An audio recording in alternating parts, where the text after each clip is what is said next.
Prime Minister Modi sharing his government's achievements, hopes and vision for the country. प्रधानमंत्री नरेंद्र मोदी का ये लाल किले के प्राचीर से भाषण, मैं बेचैन हूं, बेसब्र हूं The Prime Minister और इस देश में एक नया सूरज उगाना है, ये जिद ठाने आगे बढ़ रहा हूं।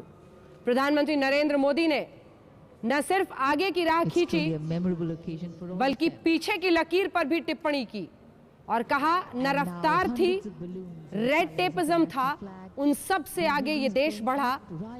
साफ तौर पर चुनावी साल में एक ऐसा भाषण जिसके जरिए 2019 की रणभेरी लाल किले के प्राचीर से प्रधानमंत्री बजाते हुए जबरदस्त जोश और उत्साह उन बच्चों में जिन्होंने प्रधानमंत्री के साथ वंदे मातरम के नारे लगाए। प्रधानमंत्री पिछली बार भी उनके बीच गए थे और आसमान में हिंदुस्तान के रंग प्रधानमंत्री फिलहाल तमाम सेना के अधिकारियों से मिलते हुए, रक्षा मंत्री से मिलकर आगे बढ़ते हुए और अब लाल किले से आगे बढ़ते हुए प्रधानमंत्री महोदय ने देश की प्राथमिकताओं को रेखांकित किया और आने वाले कल की तस्वीर समझ 82 मिनट का भाषण प्रधानमंत्री मोदी का, यानी 1 घंटे के बाद 22 मिनट और 1 घंटा 22 मिनट का भाषण।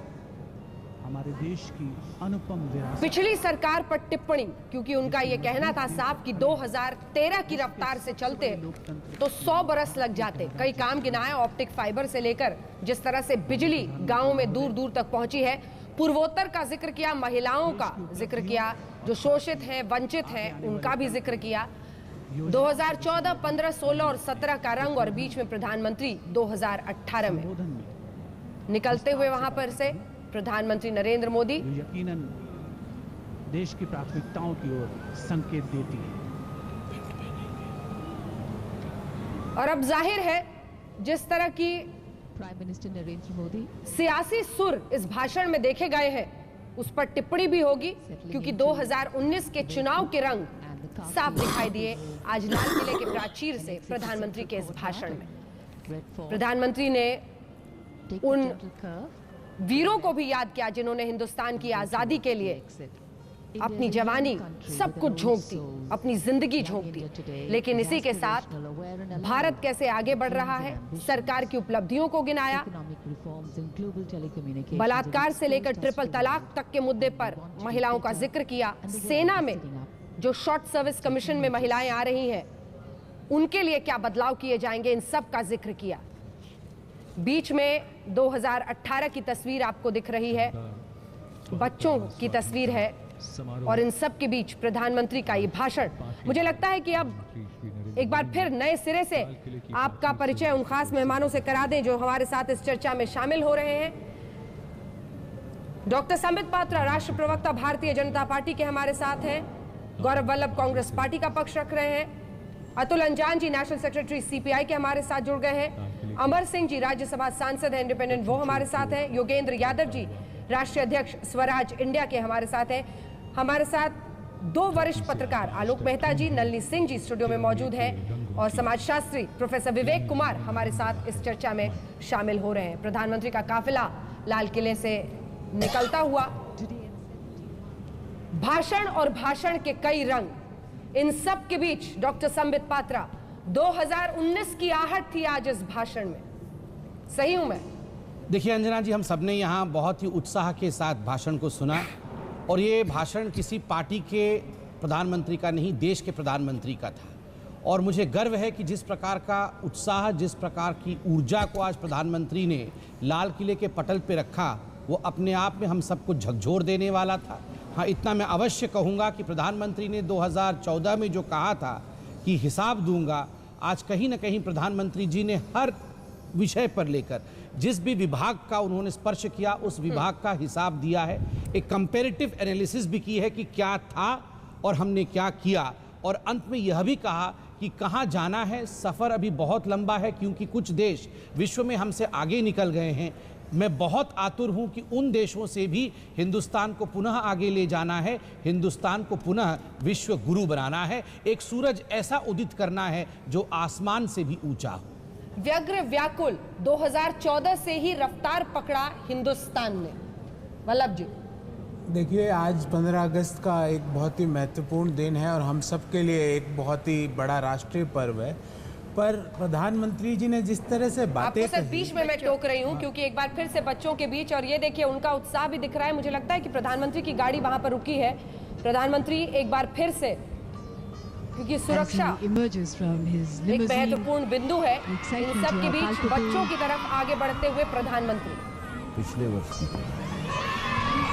लगभग हर बरस यह उत्साह बच्चों में रहता है और उसी जोश को सम्मान देते हुए प्रधानमंत्री नरेंद्र मोदी बच्चों की तरफ आगे बढ़ते हुए केसरिया ये साफा बच्चे जब बड़े होंगे अपने नाती जो धीरे पोतियों धीरे को राजा रानी गाढ़े लाल रंग में बदल जाता है। प्रधानमंत्री नरेंद्र मोदी बच्चों के बीच जाते हुए प्रधानमंत्री से हाथ मिलाया था, हर किसी की इच्छा कि एक बार प्रधानमंत्री को अपने हाथों से स्पर्श कर लूं। ये उत्सुकता समझ में आती है क्योंकि प्रधानमंत्री नरेंद्र मोदी के इस भाषण के लिए वो तैयारियां कर रहे थे। कई दिनों से रिहर्सल होता है इन बच्चों का, और आज इस खूबसूरती का बहुत महत्वपूर्ण हिस्सा ये बच्चे होते हैं जो भारत के भविष्य है। उनके बीच जाते हुए प्रधानमंत्री, और इसी उत्सुकता में जबरदस्त उत्साह आप देख रहे हैं। प्राप्त करते हैं उतना ही आनंद बच्चे उनसे मिलकर अपने लिए ऊर्जा बटोरकर प्राप्त करते हैं।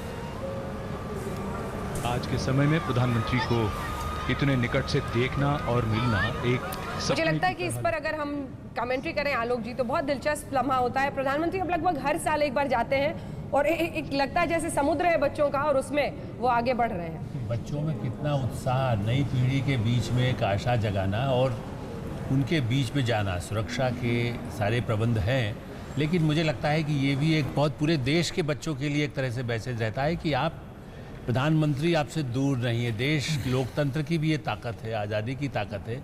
और आप एक बात ध्यान दीजिए, कई बार हम टोपी की चर्चा करते हैं, इसमें हरा रंग जो हमारा है वो भी केसरिया रंग के साथ दिख रहा है, सफ़ेद शांति का रंग भी दिख रहा है। तो बच्चों की टोपियों के साथ भी एक मैसेज भी मुझे लगता है कि देश के लिए है कि जिस तरह से हमारे बच्चे सब मिलकर के आगे बढ़ें, ये भी एक संकेत है। एकता के लिए भी एक बहुत बड़ा संकेत इसको माना जाना चाहिए।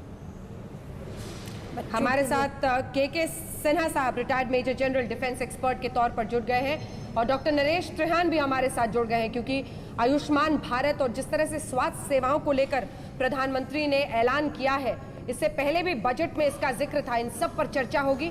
सभी खास मेहमान हमारे साथ बने हुए। वल्लभ जी, आपकी बात हमने बीच में रोक दी थी क्योंकि प्रधानमंत्री की ये तस्वीरें आ रही थी बच्चों के साथ, लेकिन कुल मिलाकर प्रधानमंत्री का ये भाषण सीधे तौर पर कटाक्ष था आपकी सरकार और उसकी रफ्तार पर। देखिए, मैं अंजना जी बार बार कह रहा हूँ कि आज मैं इस तरह की बात नहीं करना चाहता था, पर फिर भी प्रधानमंत्री जी अगर स्वतंत्रता दिवस के मौके पे लाल किले पे खड़े होकर अगर गलत डाटा देते हैं तो मुझे बोलना पड़ेगा। उन्होंने बात करी इलेक्ट्रिफिकेशन की। मैं आपको बताऊं, यूपीए 1 और 2 के दौरान 12,000 गांव प्रतिवर्ष इलेक्ट्रीफाई हो रहे थे, जो पिछले 4 साल में 4,000 गांव हुए। उन्होंने बात की इनडायरेक्ट टैक्स के एसएससीज के बढ़ने की, पर उन्होंने ये बात बताना भूल गए कि इनडायरेक्ट टैक्स के एसएससी पहले स्टेट वैट के एसएससी भी थे, अगर उनको जोड़ लिया जाए तो जीएसटी के एसएससी से ज़्यादा हो। उन्होंने बात की स्टार्टअप इंडिया की, तो मैं ये बताना चाहूँगा कि मात्र 1%, 10,000 करोड़ का जो पूरा स्टार्टअप स्कीम थी, मात्र 1% से कम अभी तक इसमें एलोकेशन हुआ है। तो अब प्रधानमंत्री जी आज भी अगर लाल किले से ऐसी बात करते हैं, उन्होंने बात की हाउसिंग फॉर ऑल की। मैं याद दिलाना चाहूँगा कि 2 करोड़ हाउसेस का बात करी गई थी 2022 तक, अभी तक मात्र 3 लाख घरों का निर्माण हुआ। उन्होंने बात की एग्रीकल्चर बात होगी, चूंकि तस्वीरें एक सेकंड आज करना नहीं चाहता था अंजना जी, क्योंकि आज राष्ट्रीय। अरे छोड़िए सर, कहाँ कह रहे हैं आप करना नहीं चाहते थे, तो आप तो सुबह सुबह तैयार होके इसलिए आए। चलिए ठीक है, हम बातचीत करेंगे इस पर। अगर वो सच बोलते, अगर पूरा रिपोर्ट कार्ड सच्चाई से देते तो मैं बिल्कुल नहीं करता। तो ये तस्वीरें हम आपको दिखा रहे हैं। प्रधानमंत्री नरेंद्र मोदी की बार बार गाड़ी का गेट खोला जा रहा था, लेकिन वो एक बार फिर कोशिश कर रहे थे आगे बढ़े। हर कोई कह रहा है कि चूंकि ये बरस ऐसा है, 4 बार भाषण दे चुके हैं, 5वां बरस है और आज वो क्या कहते हैं, क्या करते हैं, हर एक चीज पर होगी नजर। और इसीलिए प्रधानमंत्री ने कोशिश की न सिर्फ बच्चों से बल्कि आगे की तरफ भी वो बढ़ते गए और बच्चों में जबरदस्त उत्साह तमाम चीजों को लेकर। लेकिन इससे पहले कि संबित पात्रा जी आप अपने पन्ने पलटें और एक एक करके आंकड़ा पर जो वल्लभ जी ने कहा है उस पर आप जवाब दें, मुझे लगता है एक एक प्रतिक्रिया मैं हर किसी से लेना चाहती हूं। आपके साथ अमर सिंह जी शुरुआत करते हुए, ये जो विकास गाथा 82 मिनट का हमने सुना, क्या समझे, कितना यकीन करें और क्या आप भी इसे चुनावी भाषण कहेंगे? देखिए, हर राजनेता चुनाव को परिप्रेक्ष्य में रखकर चुनावी वर्ष है जी, वो बात तो करता है, लेकिन मेरा ये मानना है कि मैं भारतीय जनता पार्टी से ज़्यादा नरेंद्र मोदी के व्यक्तित्व से प्रभावित हूँ। और मोदी जी, संबित पात्रा जी ने कहा कि वो आज उन्होंने देश के प्रधानमंत्री के रूप में राष्ट्रीय समस्याओं के बारे में बात की जी। मेरा मानना है कि वो बहुत ही भावुक थे और वो देश के एक सामान्य नागरिक की हैसियत से बोल रहे थे, क्योंकि उन्होंने अपने शब्दों के चयन में कहा, मैं व्यग्र हूँ, मैं अधीर हूँ, मैं आसमान की ऊंचाइयों को छूना चाहता हूँ, मैं पिछड़े भारत को आगे बढ़ाना चाहता हूँ, मैं आंकड़ों के चक्कर में नहीं जाना चाहता। अंग्रेज़ों के ज़माने में एक प्रथा थी कि भारतीय नागरिक को यह सत्यापित करने के लिए कि वो उसकी पहचान क्या है, अंग्रेज़ों के तलवे चाटने पड़ते थे और उनसे सर्टिफाई करना पड़ता था। मोदी जी ने हर भारतीय नागरिक को यह अधिकार दिया है कि तुम्हें किसी राजपत्रित अधिकारी के पास जाने की ज़रूरत नहीं है, तुम तो अपनी पहचान की शिनाख्त खुद किसी गजेटेड ऑफिसर की ज़रूरत नहीं दे सकते हो। ये छोटी छोटी चीज़ें, बिजली गरीब के घर में, गैस चाहे राधा हो या रजिया हो, उसमें कोई भेदभाव नहीं, वहाँ पहुँचा देना जी। स्टार्टअप योजनाएं कितनी सफल हुई असफल हुई ये आंकड़े की बात हो सकती है, लेकिन स्टार्टअप योजना की सोच और उसका क्रियान्वयन करने का सही प्रयत्न अपने आप में ये तमाम चीज़ें, मुद्रा योजना, स्टार्टअप योजना, अब इस पर हम बहस कर सकते हैं कि ये जो प्रधानमंत्री आवास योजना, ये सब निश्चित रूप से कई दशकों तक एक दल का शासन रहा है, तो उन्होंने भी कुछ काम किया होगा, उस काम की आपूर्ति अभी हुई होगी जी। तो ये हरदम सदैव का नियम है कि पिछली सरकार का अगर उसकी परिणति वर्तमान में होती है तो स्वाभाविक रूप से उसका भी श्रेय वर्तमान सरकार को ही मिल जाता है। ठीक है डॉक्टर त्रेहान, मैं आपके पास अब आना चाहती हूँ। योगेंद्र यादव जी से मैं किसानों का जिक्र करूंगी, अतुल अंजान जी आपके पास आऊंगी तमाम बातों को समझने के लिए कि आम आदमी के मद्देनजर से क्या हुआ। तमाम मेहमान हमारे साथ हैं, लेकिन डॉक्टर त्रेहान, आयुष्मान भारत को लेकर जो प्रधानमंत्री का ऐलान था, हर कोई तमाम सवाल इस बात को लेकर खड़ा कर रहा था कि ये पैसे आएंगे कहां से। 5 लाख का कवर किस तरह से आप समझाएंगे हमारे दर्शकों को और कितना महत्वपूर्ण और गेम चेंजर ये साबित हो सकता है? डॉक्टर त्रेहान।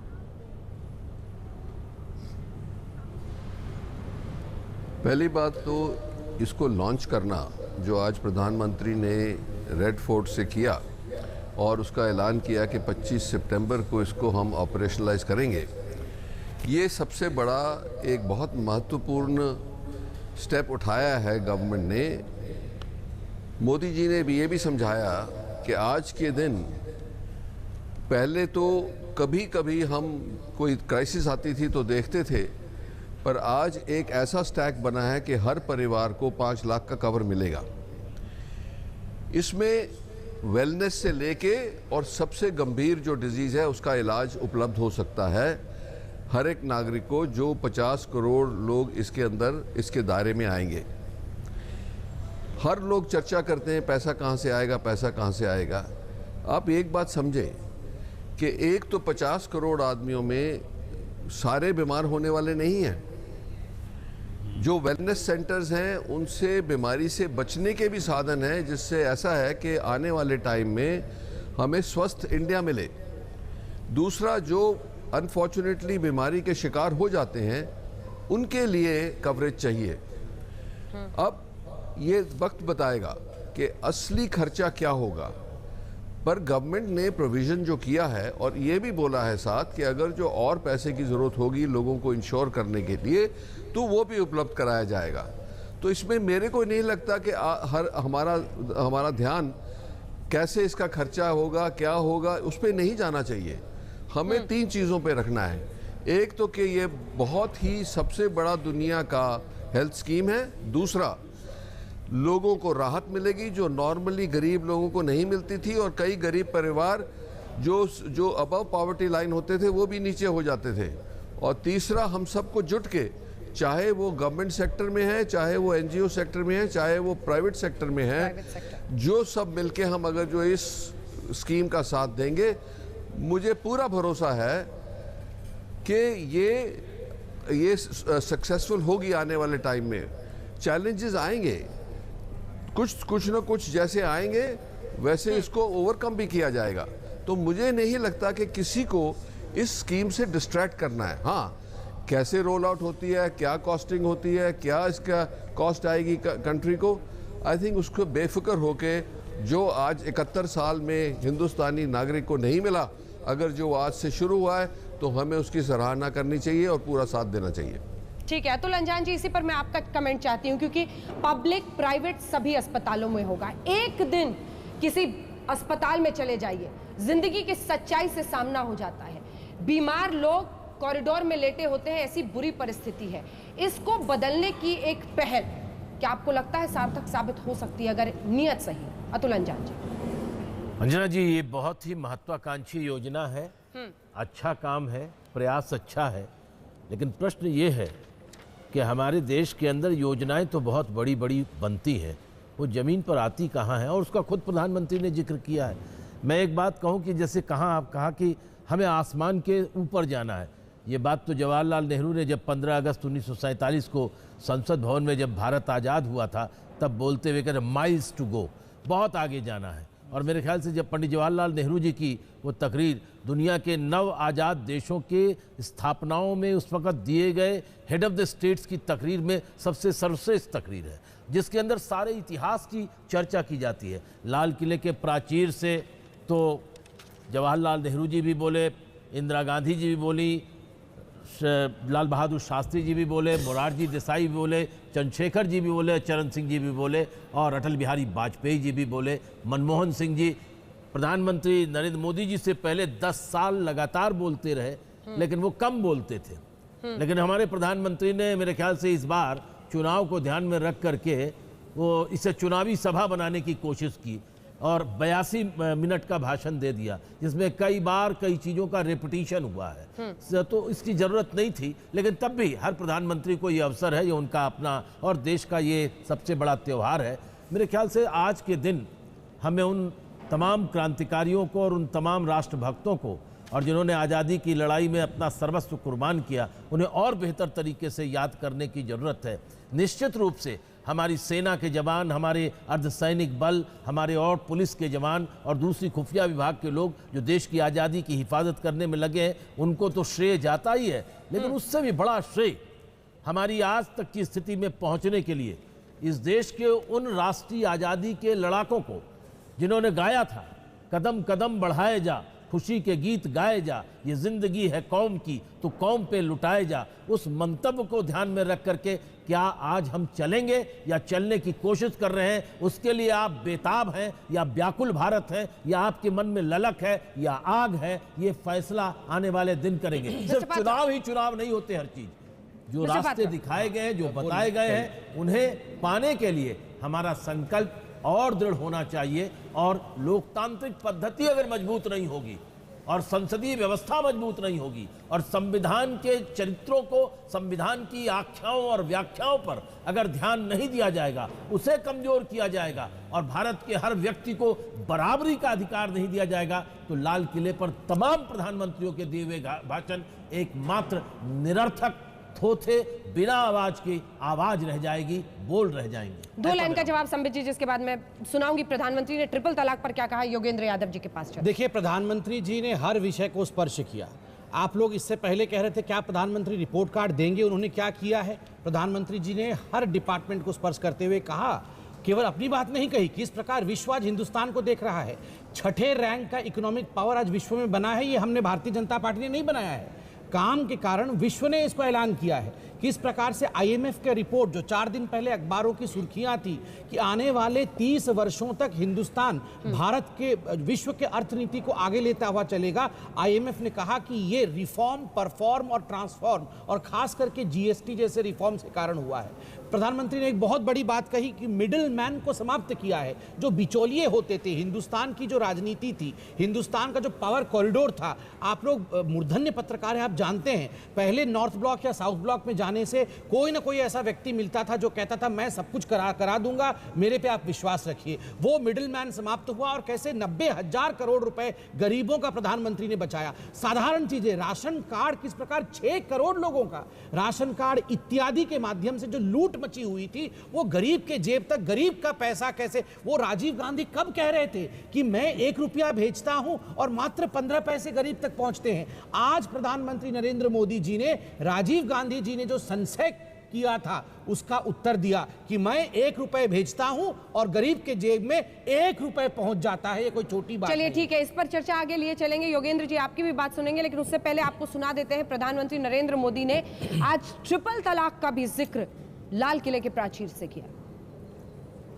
मेरी मुस्लिम महिलाएं बहनें, उनको मैं आज लाल किले से विश्वास दिलाना चाहता हूं।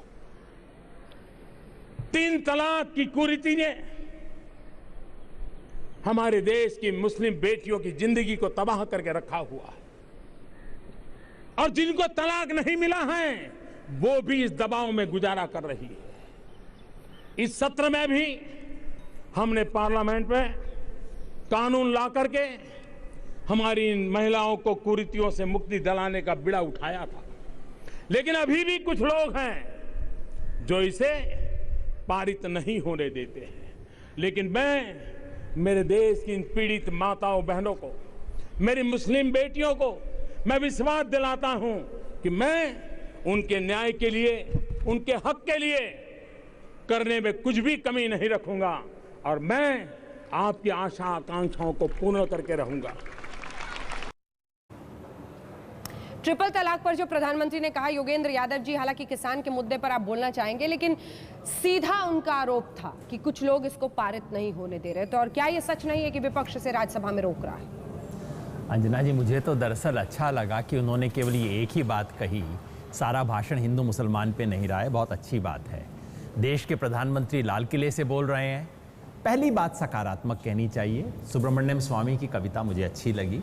नॉर्थ ईस्ट का जिक्र बहुत बढ़िया बात है, और महिलाओं को परमानेंट कमीशन आर्मी में देना बहुत अच्छी घोषणा है। मैं उनको बधाई देना चाहता हूँ। देखिए, जब मनमोहन सिंह जी बोला करते थे, सच बताता हूँ मैं सुनता हर बार था, लेकिन मुझे नींद आया करती थी तब। मोदी जी जगाए रखते हैं, कलाकार आदमी हैं। लेकिन इस बार मुझे लगा कि कलाकारी में ज़्यादा मशक्क़त करनी पड़ रही थी। आंखें फिसल रही थी, 1-2 बार आपने देखा होगा ज़ुबान भी फिसली थी उनकी, थोड़ा बॉडी लैंग्वेज में नर्भसाए से लग रहे थे मुझे। वो कलाकार है जिसको पता है कि उसके सारे डायलॉग खर्च हो चुके हैं, स्टेज पे है, डायलॉग सारे ख़त्म हो चुके हैं, तिलिस्म टूट चुका है। उन्होंने कहा मैं बेचैन हूँ, मैं बेसब्र हूँ। मुझे लगा साथ साथ में थोड़ा बेखबर भी थे वो ज़मीनी हकीकत से। वक्त मिलेगा तो बाद में बताऊंगा किसके ज़मीनी हकीकत से बेखबर थे। उन्होंने कहा व्यग्र हैं, व्यथित, व्याकुल हैं। मुझे लगा कि काफ़ी कुछ जो चल रहा है उनके इर्द गिर्द राजनीति में, उससे व्यथित भी थे। उन्होंने कहा वो अधीर हैं, आकुल हैं। मुझे लगा अपने भविष्य को लेके थोड़ा असमंजस में भी थे कि ये लाल किले से आखिरी स्पीच तो नहीं है।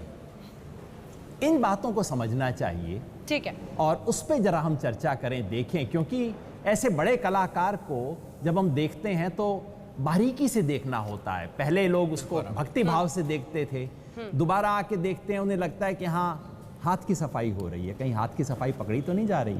कुछ हैं जो मैं जिक्र करूंगा। और मीडिया की अच्छाई ये है कि स्पीच खत्म होते होते 2 झूठ पकड़े गए हैं, आपके ही लोगों ने दिखाए हैं। वो ये जो WHO की रिपोर्ट के बारे में कहा, ये असत्य है। देश का प्रधानमंत्री लाल किले से झूठ बोले, अच्छी बात नहीं है। और मैं बता दूं झूठ क्या है। WHO की रिपोर्ट है, रिपोर्ट ने कहा है अगर ये कार्यक्रम ठीक तरीके से लागू हो गया तो 2019 तक संभावना है कि 3 लाख बच्चे बच जाएंगे। मोदी जी ने कह दिया बच चुके हैं। और ये कहा उन्होंने कि चावल हम 30 रुपए में खरीदते हैं, गेहूं 24 रुपए में खरीदते हैं। ये झूठ बात है। प्रधानमंत्री को पता नहीं कि सरकार किस रेट पे खरीदती है। सरकार गेहूं 17 रुपए 35 पैसे में खरीदती है और चावल 16 रुपए 50 पैसे में खरीदती है। अच्छा नहीं लगता देश का प्रधानमंत्री लाल किले से झूठ बोले। डॉक्टर पात्रा, एक छोटा सा जवाब, क्योंकि हम सुनाना चाहते हैं प्रधानमंत्री ने जो कविता। आप पहले सुना दीजिए, उसके बाद ठीक है, प्रधानमंत्री की बात सुनिए। मैं आपको एक नई आशा, नया उमंग, नया विश्वास, देश उसी से चलता है, देश उसी से बदलता है। और इसलिए मेरे प्यारे देशवासियों, अपने मन में एक लक्ष्य लिए, अपने मन में एक लक्ष्य लिए, मंजिल अपनी प्रत्यक्ष लिए, अपने मन में एक लक्ष्य लिए, मंजिल अपनी प्रत्यक्ष लिए। हम तोड़ रहे हैं जंजीरें, हम तोड़ रहे हैं जंजीरें, हम बदल रहे हैं तस्वीरें। हम तोड़ रहे हैं जंजीरें, हम बदल रहे हैं तस्वीरें। ये नवयुग है, ये नवयुग है, ये नव भारत है, ये नवयुग है, ये नव भारत है। खुद लिखेंगे, खुद लिखेंगे अपनी तकदीर। हम बदल रहे हैं तस्वीर, खुद लिखेंगे अपनी तकदीर। ये नवयुग है, नव भारत है। हम निकल पड़े हैं, हम निकल पड़े हैं प्रण करके, हम निकल पड़े हैं प्रण करके, अपना तन मन अर्पण करके, अपना तन मन अर्पण करके। जिद है, जिद है, जिद है, एक सूर्य उगाना है, जिद है, एक सूर्य उगाना है, अंबर से ऊंचा जाना है, अंबर से ऊंचा जाना है। एक भारत नया बनाना है, एक भारत नया बनाना है। जिद है, एक सूर्य उगाना है, नया भारत बनाना है, अंबर से ऊपर जाना है। योगेंद्र यादव जी जो बातें कर रहे हैं उस पर संबित पात्रा जी जवाब दीजिए, उसके बाद फौरन आ रही हूं आपके पास डॉक्टर त्रेहान। देखिए, मैंने बड़े ध्यान से योगेंद्र भाई को सुना। मुझे ये एक्सपेक्टेड नहीं था कि योगेंद्र भाई इस प्रकार प्रधानमंत्री को कहेंगे कि वो नर्वसाए हुए नजर आ रहे थे। आपने अभी चलाया उनका रिवाइंड प्ले। क्या आपको प्रधानमंत्री कहीं से भी खौफ में या नर्वस नजर आ रहे थे?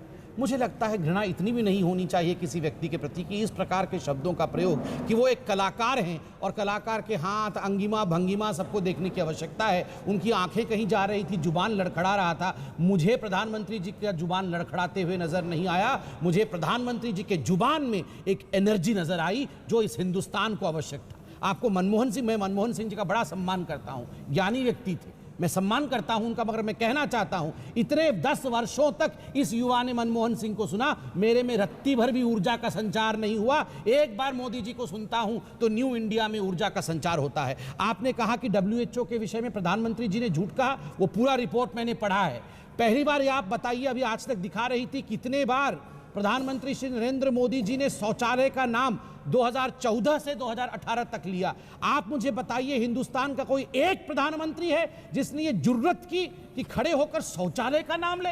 मैं नमन करता हूं मोदी जी को कि शौचालय, जिसको हिंदुस्तान ने निकृष्ट सोचा था कि इस पे डिबेट और डिस्कशन नहीं हो सकता है, defecation is an act of shamefulness, उसको इतना गौरव दिया। लाल किले के प्रांगण से शौचालय का नाम लेके बच्चों को बचाने की कोशिश की, उसमें नुक्ताचीनी निकाल रहे हैं। आपने कहा गेहूं और चावल, अरे एक रेंज दिया उन्होंने, इतने में सरकार खरीदती है। आपने वो भाव समझा?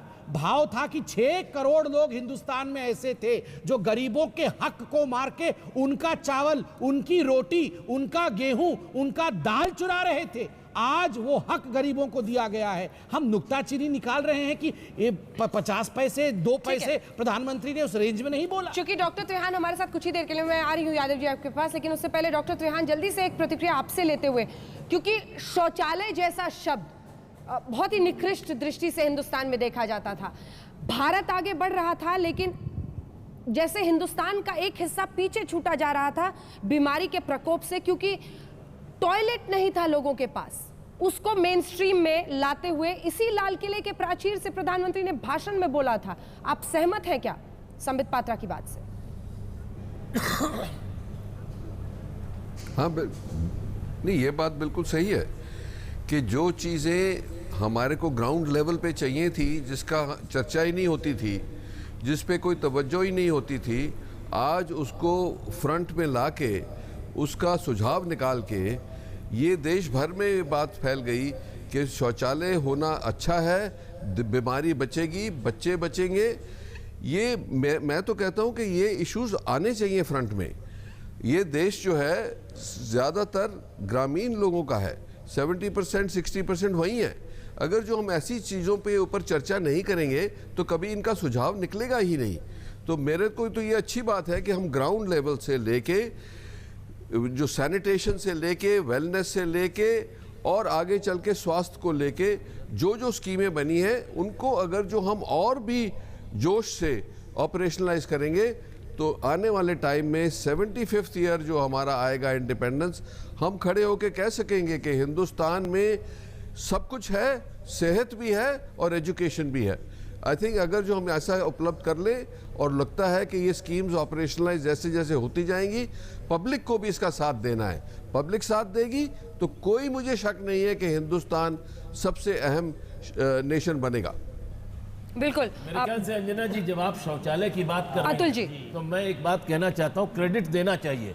इस देश के अंदर सबसे पहले शौचालयों के संबंध में 1963 में जब डॉक्टर लोहिया संसद में आए, उन्होंने इस बात का जिक्र किया और उसको एक बहस का मुद्दा बनाया, जिसे नाथपाई ने उठाया, जिसे हरिविष्णु कामत ने उठाया, जिसे संसद के अंदर हीरेन मुखर्जी ने उठाया कि हमारे देश की महिलाएं आज भी लोटा लेकर के बाहर जाती हैं शौच के लिए। इसके ऊपर बहस होनी चाहिए। और कालांतर में उत्तर प्रदेश, मध्य प्रदेश, बिहार और स्वयं दिल्ली के अंदर मदन लाल खुराना जी की सरकार के ज़माने में शौचालयों के बनाने का निर्माण का कार्य हुआ था। इसलिए सिर्फ यह बात बता देना कि आज ही शुरू हुआ, ये बात नहीं है, बड़े पुराने दिनों से बहस है। अगर आप सन 63 और 64 के संसदीय बहसों को देखें और उसके बाद कालांतर में 89 में, 91, 2003, 7 में देखिए, तो सरकारों ने इस पर काम किया है। ये बात सही है कि आज बड़े पैमाने पर यह काम हो रहा है, अच्छी बात नहीं, अच्छी बात नहीं है। सवाल एक मैं आपसे पूछूंगी अतुल अंजान जी, जिस गर्व के साथ आप 63 से लेकर 2007 की कहानी सुना रहे हैं, तो बता दीजिए ना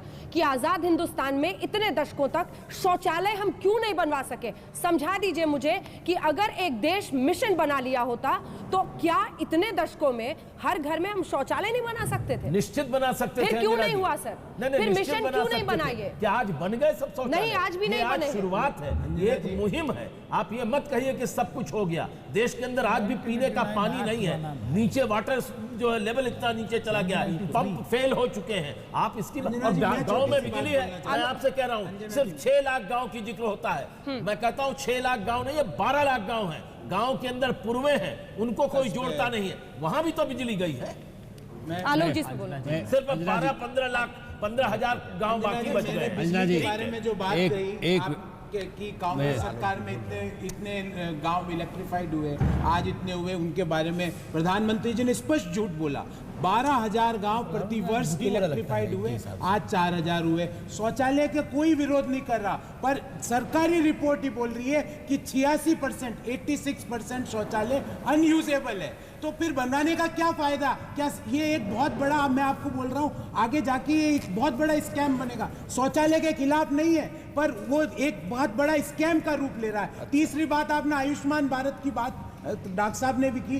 कौन कहता है कि आयुष्मान भारत खराब स्कीम है? पर ऑलरेडी राज्यों में आयुष्मान भारत जैसी स्कीमें हैं। राज्य सरकार, भाजपा की राज्य सरकारें साइन नहीं कर रही कि हम इसके साथ आना चाहते हैं। ये क्या अंजना जी, जस्ट गिव मी 1 सेकंड। मैं ये बोलना चाहता हूँ कि प्रधानमंत्री जी आंकड़े गलत देते हैं, वो तो उनसे अपेक्षित था। लाल किले पे खड़े होके देते थे, मुझे आशा नहीं थी। संसद में खड़े होके देते हैं, मुझे आशा नहीं थी। पर अब वो क्या कर रहे हैं कि गलत योजनाएं भी बनाना चालू कर रहे हैं। पहले गलत आंकड़े देते थे, अब गलत योजनाएं बना रहे हैं। ये सच नहीं है। उन्होंने फ्रेजाइल 5 की बात करी, क्या ये सच नहीं है कि आज रुपया 70 रुपए पहुंच गया है डॉलर के मुकाबले? क्या ये सच नहीं है कि एशिया में रुपया सबसे डेप्रिशिएटिंग करेंसी बन चुका है पूरे एशिया में, जबकि एशिया के कई कंट्रीज में एप्रिशिएशन ठीक है इस पर बात करें ना, मेरा ख्याल है 1 मिनट सभी जी 1 मिनट। आयुष्मान भारत पर मैं बात कहना चाहता हूं। एक बार आप सबको मैं रोककर जो बड़ी बातें आज के भाषण की है वो दिखा देते हैं, उसके बाद मैं एक एक करके आप सबके पास आऊंगी। हर कोई इस वक्त अपनी टिप्पणी इस पर करना चाह रहा है, लेकिन जो बड़ी बातें प्रधानमंत्री ने आज बोली हैं जल्दी से सुन लीजिए। उन्होंने दरअसल भ्रष्टाचार पर बोला, दिवालिया कानून, बेनामी संपत्ति कानून लागू किया, टैक्स का उन्होंने खास तौर पर जिक्र किया कि टैक्स वसूली में जो इजाफा हुआ है वो हमारी सरकार ने किया है। तो भ्रष्टाचार पर ये उनकी बड़ी बात थी। सर्जिकल स्ट्राइक से सेना ने दुश्मनों के दांत खट्टे किए। भारतीय सेना को सलाम करते हुए उन्होंने कहा कि सैनिकों के हित के लिए 1 रैंक 1 पेंशन लागू किया, और अब का आज उन्होंने इस मंच से जिक्र किया। अंतरिक्ष कार्यक्रम पर उन्होंने कहा कि 100 से ज्यादा सैटेलाइट छोड़ना गर्व की बात है। आने वाले वक्त में तमाम सैटेलाइट्स पर भारतीय जाएं, बेटा हो बेटी हो, 2022 में देश का बेटा या बेटी अंतरिक्ष में जाएगा तिरंगा लिए। अंतरिक्ष कार्यक्रम पर दरअसल प्रधानमंत्री की यह टिप्पणी थी। सर्जिकल स्ट्राइक कर दुश्मनों के दांत खट्टे किए, ये उन्होंने भारतीय सेना के लिए कहा, और यह भी कहा कि सोया हाथी अब जाग चुका है। जब हिंदुस्तान का 6ठे नंबर पर आर्थिक शक्ति के रूप में आने का जिक्र किया तो कहा कि दुनिया में धमक वाला हिंदुस्तान बनाना है। वो हाथी जाग गया है, तेजी से आगे बढ़ रहा है। डॉक्टर बाबा साहब अंबेडकर ने समावेशी संविधान बनाया है और संविधान का जिक्र किया। हमने ओबीसी आयोग को दिया है संवैधानिक दर्जा, इस बात का भी आज जिक्र प्रधानमंत्री ने किया। आज हम दुनिया की 6ठी सबसे बड़ी अर्थव्यवस्था हैं। प्रधानमंत्री ने चलते हुए यह भी कहा, एक तरह से कहेंगे टच करते हुए, कि कानून अपने हाथ में लेने का अधिकार किसी को नहीं है। दिक्कतों के बावजूद सबने जीएसटी को माना। हमने किसानों को न्यूनतम समर्थन मूल्य में इजाफा दिया, शौचालय बिजली पहुंचाने, एलपीजी देने की रफ्तार तेज की, रेड टेपिज्म से छुटकारा दिलाया। ये वो तमाम बड़ी बातें हैं। जल्दी से आपको सुना देते हैं प्रधानमंत्री ने आज क्या कुछ कहा है इन तमाम मुद्दों पर। हमारे देश की सेना कहीं पर भी प्राकृतिक आपदा हो पहुंच जाती है। संकट से घिरे मानव को रक्षा के लिए हमारी सेना करुणा, माया, ममता के साथ पहुंच जाती है। लेकिन वही सेना जब संकल्प लेकर के चल पड़ती है तो सर्जिकल स्ट्राइक करके दुश्मनों के दांत खट्टे करके के आ जाती है। राजनीतिक बहस हम आगे लिए चलेंगे, सभी लोग हैं इसमें, लेकिन एक बार के सिन्हा साहब जल्दी से आपसे एक कमेंट। सर्जिकल स्ट्राइक, सेना ने दुश्मन के दांत खट्टे किए, और बहुत महत्वपूर्ण है ये देखते हुए कि पड़ोसी देश में सत्ता परिवर्तन हो रहा है। अंजना जी, बिफोर जब आपने जो पूछा उसका जवाब दूं, मैं ये कहना चाहता हूं कि पहली बार 7 बार कोई प्रधानमंत्री सेना और सैनिकों और सुरक्षा बलों के बारे में बात की, ये पहली बार हुआ है। क्योंकि मैं हर एक प्रधानमंत्री की स्पीच को सुनता रहा हूँ और मेरे ख्याल से 12-13 मिनट का मैं क्यों घड़ी से टाइम ले रहा था उन्होंने इसके बाद। वो देखिए, वो केवल पराक्रम या पुरुषार्थ की बात नहीं की है। जब उन्होंने बात किया कि हम क्या करते हैं, पूरे अपने एक बात जो बताई कि हम किस तरह से यदि कोई डिजास्टर्स होता है तब हम वहाँ काम करते हैं और कैसे हम सर्जिकल स्ट्राइक करते हैं, तो एक होलसम है अप्रोच। उन्होंने बात किया 1 रैंक 1 पेंशन, पहली बार उन्होंने कहा कि किसी ने सॉल्व करने के लिए ट्राई किया है। उन्होंने परमानेंट कमीशन की बात की वुमेन। देखिए, हमारी महिलाएं जो सैनिक महिलाएं हैं, जो शॉर्ट सर्विस कमीशन थी, कितने बरसों से सुप्रीम कोर्ट के चक्कर, हाई कोर्ट के चक्कर, आर्म फोर्स ट्राइब्यूनल के चक्कर लगाती थी, उन्होंने इसको सॉल्व किया है, बहुत बड़ी। उन्होंने आस्पा निकालने की बात, क्योंकि आर्मी हरदम कहती है कि इस जहाँ जहाँ जरूरत नहीं है वहाँ से आस्पा हटनी चाहिए, ये हमारी स्टैंड है।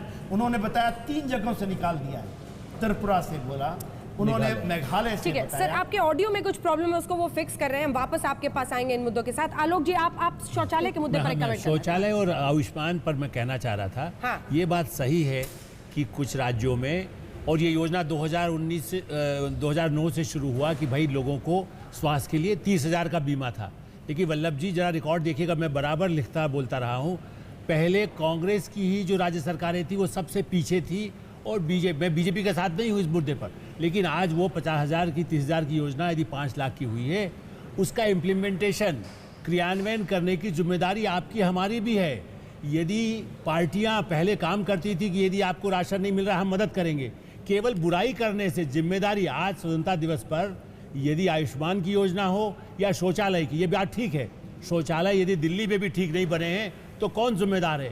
केवल प्रधानमंत्री या मंत्री या सांसद नहीं, ये मेरा ख्याल है कि इस समय कर्तव्य की याद भी दिलाने का दिन है। और इसलिए मैं आपसे भी निवेदन करूंगा, क्यों नहीं सब पार्टियां, सब लोग मिलकर के उसमें सहयोग करें।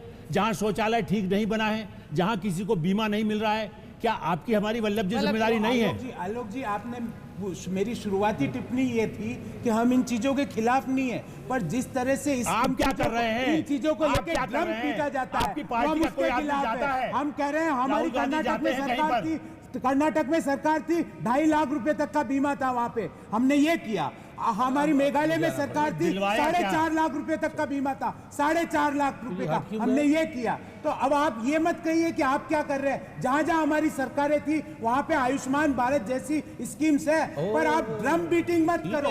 ड्रम बीट करके आप यहाँ पे वोट बटोरने का चक्कर मत चलाओ। आप समग्र रूप से चालू करो, आप इसको पार्शियल रूप से चालू मत करो।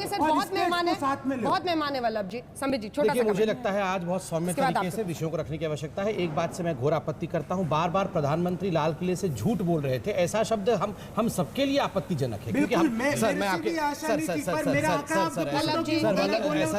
सर आप देश के एक मुख्य चैनल पे बैठे हैं, मुख्य दिन बैठे हैं, ऐसे लड़ाई करके सर आप मन में थोड़े मन में दुख करिए, अभी बोलने दीजिए मुझे, बोलने दीजिए। लाल किले से जब प्रधानमंत्री वल्लभ जी ऐसे नहीं, आराम से। ये बार बार झूठों मीटर लेके बैठ जाते हैं ये विपक्ष के नेता कि हमने सब कुछ कर दिया था। अगर सब कुछ कर दिया था तो आज ये सवाल पूछना ही नहीं पड़ता। मुझे बड़ा आश्चर्य हुआ कि सीपीआईएम के नेता बोल रहे हैं कि पानी का जो स्तर है वो ग्राउंड के नीचे चला गया है, पंप भी वहां तक नहीं पहुंच पा रहा है। ये 3 साल में हमने पानी को ढकेल दिया नीचे, मतलब 70 साल क्या उससे भी पहले 100 सालों तक हमने पानी की चिंता नहीं की, कंजर्व नहीं किया, इसलिए पानी का लेवल चला गया है। आज चिंतन किया जा रहा है, इंटेंशन इम्प्लीमेंटेशन ये दोनों काम अच्छे से चल रहा है। तीसरी बात है, मुझे आश्चर्य इस बात का लग रहा है कि जो पॉजिटिव पॉइंट्स रखे गए, चाहे फ्रेजाइल 5 टू फैबुलस फ्यू, ये कोई छोटा सफर है। देखिए अंजना जी, मुझे 10 सेकंड आप दीजिए, ये बोलना आवश्यक है, भूल जाइए प्रधानमंत्री को तो आप बोल रहे हैं कि हम नहीं मानेंगे, मगर आप जो इंटरनेशनल एरिना में जो पॉइंट्स रखे गए हैं, ईज ऑफ डूइंग बिजनेस 2014 में 142 रैंक पे थे, 2018 में 100 रैंक पे। Ease of getting electricity index, पहले हम 99 पे थे, आज 26 पे आ गए। United nation e governance index, पहले 118 पे थे 2014 में, अब 97 पे आ गए। इनोवेशन इंडेक्स 2014 में 76 पे थे, 2018 में 60 पे आ गए। ग्लोबलाइजेशन इंडेक्स 2012 पे थे, 107 पे आ गए। कॉम्पिटिटिव इंडेक्स 71 पे थे, 39 पे आ गए। लॉजिस्टिक परफॉर्मेंस इंडेक्स 54 पे 34 पे आ गए। ये देखिए कल ही IMF ने कहा कि 70 रुपए पर डॉलर, कहाँ पे कहा? वो बताया नहीं। ये जरूर राहुल जी के कान में कहा होगा। मेरा अनुरोध है, शोर न करें, चित्कार न करें। हाँ, ये बड़ा दुखद है, राजनीतिक विफलता की कुंठा को इस तरह से निषेधात्मक रूप से देश के प्रधानमंत्री के बारे में झूठ बोलना, और प्रधानमंत्री छोड़िए, मैं तो कहता हूँ राहुल गांधी जी के बारे में भी, सोनिया गांधी के बारे में भी आप तर्क के आधार पर कोई आलोचना करें वो ठीक है, लेकिन किसी राष्ट्र के नेता के बारे में झूठ बोलना और इस तरह के शब्दों का प्रयोग करना और इस तरह से उनका उपहास करना, ये मर्यादा के प्रतिकूल है। और मैं यहाँ बैठा हुआ हूँ, मैंने इनकी सरकार बचाई, और इनकी सरकार इसलिए नहीं बचाई कि इनसे कोई पद लिया, इनसे कोई पैसा लिया। इनकी सरकार इसलिए बचाई कि हमने इंडो यूएस न्यूक्लियर डील कराया, इनके दल में भी नहीं था, और इनके गृह मंत्री ने मुझे चार्जशीट करके बिना किसी कारण के तिहाड़ जेल में भेजा। और आज मैं कह सकता हूँ कि निचली कोर्ट से सुप्रीम कोर्ट तक मैं बाइज्जत बरी हुआ। हमारे वो बीते हुए दिन, मैं तो ये कहूँगा कोई लौटा दे मेरे बीते हुए दिन, वो मेरे प्यारे पलछन। ये जीवन बर्बाद किया इन लोगों ने। क्या बात करते हैं ये अपने, इनका तरीका तो देखिए, इनका सलीका तो देखिए। सुलझ जाती है जब गुत्थी तो उलझा दिया करते हैं, इसलिए अपने लोगों के साथ इन्होंने ऐसा व्यवहार किया, इसलिए 40-42 पर है। अगर प्रधानमंत्री झूठे हैं तो आने वाले चुनाव में पता चल जाएगा वो कितने झूठे हैं। और अगर आप सच्चे हैं और अपनों का बड़ा साथ दिए तो भी पता चल जाएगा कि आप क्या हैं। अमर सिंह जी, एक सेकंड, मैं व्यक्तिगत रूप से आपको कुछ टिप्पणी नहीं कर सकता। जो आपने अपनी व्यक्तिगत प्रॉब्लम्स बताई, मैं कुछ नहीं बोल सकता। प्रॉब्लम नहीं बताई है, अमर सिंह जी, ऐतिहासिक सत्य मेरी बताया बात है। सुनिए, मेरी बात प्रॉब्लम नहीं सुनिए। बताया। आपने ये कहा, मैं तो आंकड़ा दे रहा हूँ अमर सिंह जी, अगर उसमें कोई गलती है तो आप बोलिए। प्रधानमंत्री जी ने कहा कि इलेक्ट्रिफिकेशन हमने ज्यादा किया, अगर मैं ये आंकड़ा दे रहा हूँ, अगर उसमें गलती है तो आप बताइए कि जब झूठ बोल रहे हैं वो, तो मैं क्या बोलूँ फिर? अमर सिंह जी, झूठ का क्या पर्यायवाची? नलिनी सिंह, पद की जो मर्यादा होती है, पद की जो मर्यादा होती है, उसके साथ क्या इस तरह के शब्दों का इस्तेमाल होना चाहिए? देखिए, असत्य बोल, आप कहिए, आप असत्य बोल, आप असत्य भी मत कहिए, आप कहिए असहमत हैं। नहीं, असहमत कैसे हुए अमर सिंह जी? जब डाटा कोई चीज बोल रहा है, अरे सरकारी डेटा, सरकारी डेटा। 18,000 गांव अभी तक बिजली से वंचित क्यों थे? एक छोटी बात, पद का सम्मान करिए। आज तक के चैनल पे सर 10 सेकंड सर, आपकी अनुमति से, बड़े आप लोग सब लोग देखिए, मैं इतना कह रहा था, आज तक के चैनल पे ही मैंने सुंदरबन का कार्यक्रम देखा था। आप लोगों ने दिखाया था कि सुंदरबन में वहां बाघ आके घर के अंदर घुस के लोगों को ले जाता था। आपने दिखाया किस प्रकार वहां बिजली पहुंचाया गया। तो आज वहां बाघ लोगों को नहीं मारता है और लोग खुशी मनाने, मैंने आप ही के चैनल पे देखा है। आप उसको दिखाइए। आप लोगों ने दिखाया कि और आप लोगों ने सवाल किया था, कोई बीजेपी का प्रवक्ता नहीं था, कि सुंदरबन तक बिजली क्यों नहीं पहुंची थी। ये आप लोगों का प्रोग्राम। देखिए, मैं ये कहना चाहूँगी कि ये झूठ सच के उसमें से निकले आप। देखिए, आज प्रधानमंत्री ने बड़ी सूझबूझ दिखाई है। किस तरह सूझबूझ है? यही नहीं कहा कि अंबर को छूना है।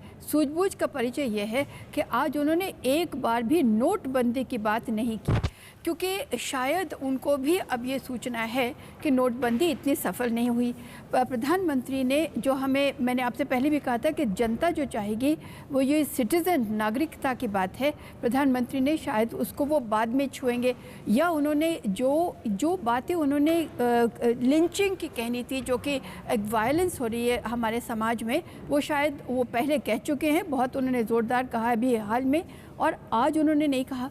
लेकिन मैं आपसे कह रही हूँ कि जो बात उन्होंने कही कि 2022 की उन्होंने 2 बार चर्चा की, यानी कि वो ये एक संकेत दे रहे हैं कि हम यहाँ पर रहेंगे। इसमें भी तो एक जर्नलिस्ट होने के नाते मुझे कहना पड़ेगा, लेकिन बात बहुत अच्छी की कि 2022 में अंतरिक्ष में जाएगा, यानी कि मैन्ड स्पेस एक्सप्लोरेशन, यानी कि भारत का, जो कई बार मैं खुद सोचा करती थी कि क्यों केवल चीन जाए, हम भी जा सकते हैं चांद तक। और उन्होंने स्वच्छता के बारे में भी कहा कि 2022 तक। मैं आपसे ये कहूँगी, जो योगेंद्र ने कहा था कि तमिलनाडु के बारे में और नॉर्थ ईस्ट के बारे में, सुब्रमण्यम भारती जी की तमिल में उन्होंने एक रचना की बात की, तो वो भी एक संकेत देता है कि वो कहाँ उनकी नज़रें हैं। हम 2018 में, भैया उनको भी पता है कि अगली बार 2019 का आगे ही आना है। और मैं एक और बात आपसे कहूँ कि उन्होंने पहली बार ऐसा लगा कि 2019 आया पहली बार मैंने सुना है कि उनकी ज़ुबान से कि उच्च मध्यम वर्ग और साथ में निम्न वर्ग, सभी लोग पनपे। उच्च मध्यम वर्ग की तो कभी बात ही नहीं किया करते थे, पहली बार है। तो लगता है कि प्रोफेसर विवेक कुमार जी, आपके पास आते हुए 3 बातों पर आपका सीधा जवाब मैं चाहूंगी। एक तो आयोग को संवैधानिक दर्जा देने की उन्होंने आज जिक्र किया, लेकिन जो ये नोटबंदी की बात कह रही हैं, उस पर उन्होंने आगे जाकर कहा कि टैक्स कलेक्शन में हमने जबरदस्त इजाफा किया है। जो टैक्स चोरी करते थे उनको अलग किया, और जो टैक्स दे रहे हैं ईमानदारी से उनका नमन किया।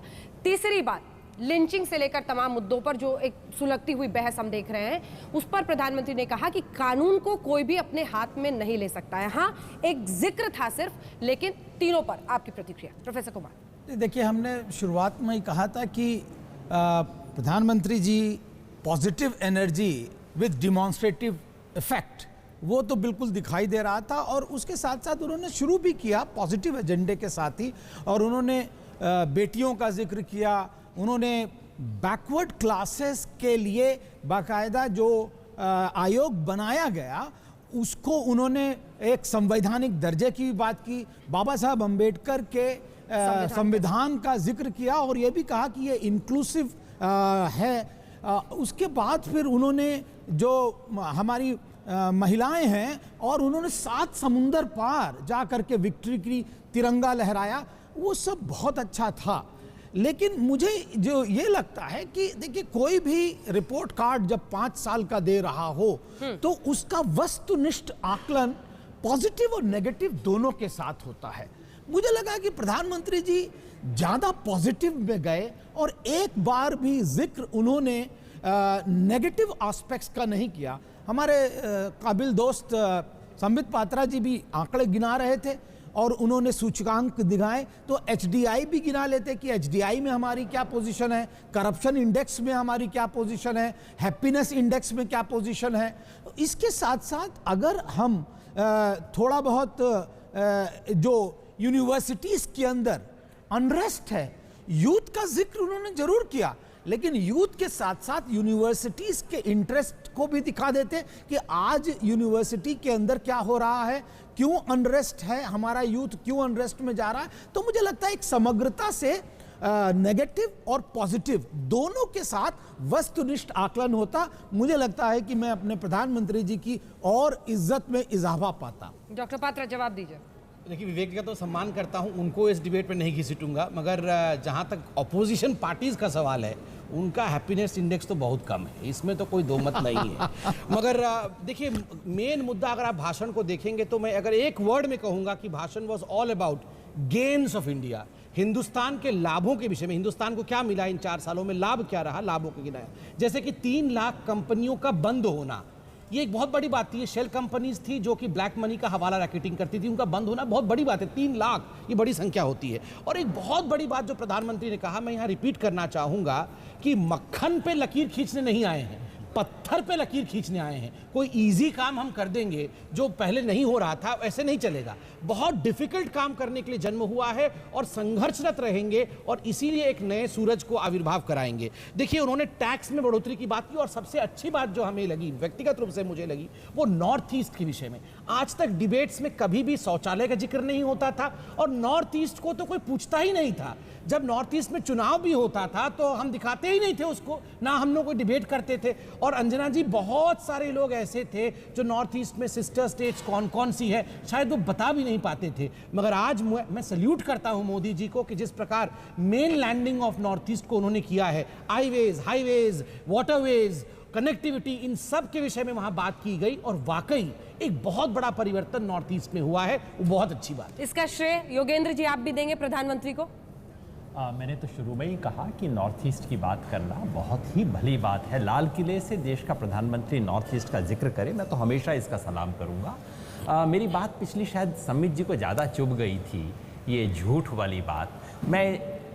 मैं अतुल जी के सुझाव को मानता हूँ, इसे असत्य कहना शुरू करूँगा, या आप चाहें तो मैं कहूँगा कि उनके बयान और वास्तविकता में सामंजस्य का अभाव था, अगर आपको ये बात सुंदर लगे। लेकिन मैं असली बात, देखिए तो लफाजी है, असली बात मैंने एक साधारण बात पूछी थी। संबित जी भी प्रधानमंत्री से इतना सीख गए हैं कि इतनी चाशनी में लपेट दिया, बात को गोल कर दिया। मैंने सिंपल बात कही थी, WHO की रिपोर्ट ये नहीं कहती है जो प्रधानमंत्री ने अभी लाल किले से बोला। उन्होंने लाल किले से क्या बोला कि इस देश में 3 लाख बच्चे बच गए हैं स्वच्छता अभियान के कारण। संबित जी कहते हैं, मैंने पूरी रिपोर्ट को पढ़ा, रिपोर्ट क्या कहती है, अगर 2019 तक ये योजना ठीक ढंग से चलेगी तो 2019 तक 3 लाख बच्चे बचने की संभावना है। दोनों में अंतर है कि नहीं है? मैंने इन्हें आंकड़े बताए, 24 रुपए में नहीं 17 रुपए 35 पैसे में गेहूं खरीदा जाता है। ये कहते हैं रेंज दी थी, भैया दोबारा टेप चला के देख लो। आप सुन तो ले संबित जी, सुन लीजिए। सामंजस्य का अभाव है बहुत गहरा सत्य में और जो बोला गया उसके अंदर। चावल 30 रुपए में नहीं खरीदा जाता हुजूर। अब उसमें आपने कहा कि इसमें कोई नियत की गड़बड़ नहीं है, क्योंकि वो दावा नहीं कर रहे थे कि 30 रुपए में हमने खरीद के बहुत बड़ा कमाल कर दिया इत्यादि। इस देश के प्रधानमंत्री को यदि ये नहीं पता कि प्रोक्योर कैसे किया जाता है चावल और गेहूं, तो मेरे लिए चिंता होना स्वाभाविक है। आज से पहले देश का प्रधानमंत्री जब बोलता है लाल किले से, तो उसे अपने आप में सत्य आप मान सकते हैं। आज जैसे ही प्रधानमंत्री बोलते हैं, आपको फैक्ट चेक की डिक्शनरी लगानी पड़ती है। OROP पे प्रधानमंत्री बोल गए, जनरल साहब हमारे साथ हैं, जनरल साहब ने बहुत समझदारी से बोला जो बोले 2 शब्द। प्रधानमंत्री ने ये नहीं कहा मैंने प्रयास किया, उन्होंने कहा OROP मैंने कर दिया। जो जंतर मंतर पे बैठे हुए हैं जवान, आज भी उनसे पूछिए OROP हो गया?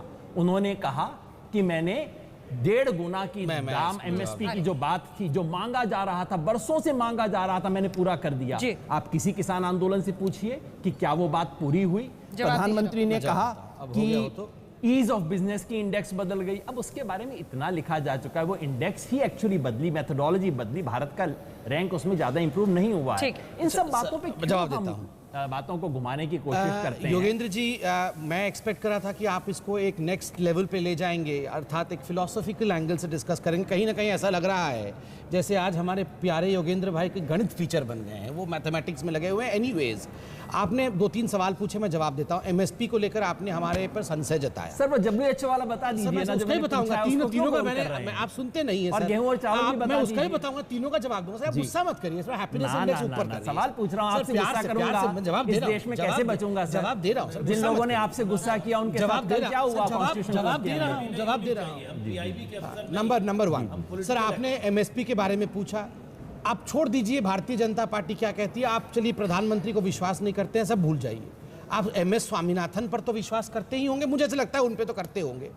MS स्वामीनाथन जो 90 साल के ऊपर हैं, जो भारत के ग्रीन रेवोल्यूशन के दाता और फादर माने गए हैं, एग्रीकल्चर के डॉयन माने गए हैं, उन्होंने इसी हफ्ते एक आर्टिकल लिखा टाइम्स ऑफ इंडिया में, और उन्होंने क्या कहा कि जो सपना मैं सजोता था हिंदुस्तान के फार्मर्स के लिए, किसान के लिए, उस सपने को इतने वर्षों तक किसी ने पूरा नहीं किया।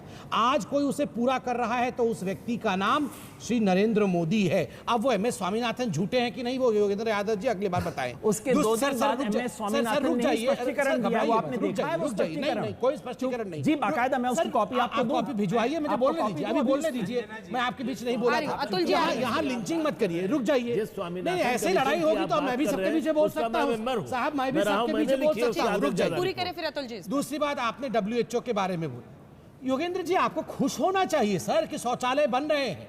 3 लाख किस पास्ट टेंस प्रेजेंट टेंस से बात हुई, इतना इंग्लिश ग्रामर का टीचर बनने की अपेक्षा मैं आपसे ये आशा करता हूं, अगर 3 लाख बच्चों के जीवन के ऊपर असर पड़ा, वो मर सकते थे, उनको बचाया जा सका इन शौचालयों को बनाने के कारण। आप तो जानते हैं, आंकड़ों में आप माहिर है, क्या ये हकीकत नहीं है कि विगत 70 वर्षों में, जब से भारत आज़ाद हुआ, कुल मिला के जो शौचालय बने थे उनकी संख्या थी 6.25 करोड़, और जो मात्र 4 वर्षों में बने उनकी संख्या थी 7.25 करोड़। हो सकता है कुछ में टॉयलेट में पानी नहीं आता हो सकता है कुछ फंक्शनल नहीं हो, मतलब हाथ पे हाथ धर के बैठे रहो, काम मत करो, और केवल ये आंकड़ेबाजी और ये झूठ सत्य। मेरे को तो डाउट हो रहा है थोड़े दिन बाद ये ना कह दे ये प्रधानमंत्री ही नहीं है, ये इतना झूठा उसके बाद वाला। और आपने उस पे पूछा गेहूं और राइस के रेट्स पे पूछा। FCI के लोगों ने अभी ट्वीट किया है, आपको भी टैग किया है, आप देखिए उन्होंने पूरा रेट लिखा है कि 17.50 में प्रोक्योरमेंट प्लस ट्रांसपोर्ट का खर्चा 2.50%, कुल मिला के उन्होंने 25 रुपया दिया है। आपको टैग किया है, आप उसको पढ़ लीजिए, अभी FCI के ऑफिसर्स ने टैग किया है। जी, मैं यही बात कह रहा हूं कि स्वामीनाथन की बात आपने डॉक्टर स्वामीनाथन की कही। डॉक्टर स्वामीनाथन कमीशन का जो रिपोर्ट है भारत के किसानों की तरफ से, मैं उसका रिप्रेजेंटेटिव था, उसके अंदर मैंने लिखी बहुत सारी रिपोर्ट, और स्वामीनाथन कमीशन को आज सिर्फ 1-2-3 फसलों के लिए इस बार खरीद से लागू करके ये कहा जा रहा है कि पूरी स्वामीनाथन कमीशन की रिपोर्ट को लागू कर दिया गया। चुनाव के वक्त तो 2014 में कहा गया था कि पूरे के पूरे स्वामीनाथन कमीशन को लागू करेंगे। स्वामीनाथन कमीशन का सिर्फ एक हिस्सा एक फसल के लिए है। अब तक की 7 फसलें 9 फसलें कौन खा गया, उसका पैसा कौन देगा? आज देश के किसान सबसे ज्यादा कर्जग्रस्त है। छोड़िए उन सब बातों को, मैं लाल किले की बड़ी बात चर्चा हो रही है अंजना जी, लाल किले के प्राचीर से, ये लाल किले को किराए पर किसने दे दिया? ये लाल किला किराए पर क्यों उठ गया? क्या लाल किले को आगामी वर्षों में कोई प्रधानमंत्री उस पर से बोलेगा नहीं?